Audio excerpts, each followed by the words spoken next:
अब मुझे एसिडिटी बहुत थी और छाती कितना साल तुमने? मेरा 12 साल 12 साल है। क्या तक क्लास पढ़ रहे? 6 क्लास से। तुमने क्या क्या प्रॉब्लम था? एसिडिटी छाती जलन थी अब हाँ। इनो पीने से मुझे हाँ, कम एसएम नोनी पीने से कम अच्छा हुआ। अच्छा कितने दिन सो में भी अच्छा पी हुआ? सकती। वेट भी कम हुआ वेट भी उनका। कम हुआ। कितना वेट कम हुआ? 5 kg। चपड़े के जोरे माशाल्लाह।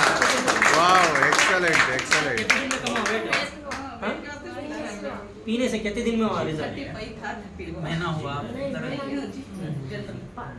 20 दिन के अंदर 20 दिन में 5 kg कम हुआ. ಮಾಷಾಅಲ್ಲಾ. ನಮ್ಮ SM ನೂನಿ ಜ್ಯೂಸು ಕೇಳಿ, ನಮ್ಮ SM ನೂನಿ ಜ್ಯೂಸು ಇವರು 20 ದಿನ ಕುಡಿದಿದ್ದಾರೆ. ಇವ್ರಿಗೆ ಅಸಿಡಿಟಿ, ಎದೆ ಉರುವಂಥ ಸಮಸ್ಯೆ, ಆಮೇಲೆ ವೇಟ್ ಲಾಸ್ ಆಯ್ತಲ್ಲ, 5 kg ವೇಟ್ ಲಾಸ್ ಆಗಿದೆ ಕೇವಲ 20 ದಿವಸದಲ್ಲಿ. 3 दिन में रिजल्ट दिखा उनको। 3 ದಿನದಲ್ಲಿ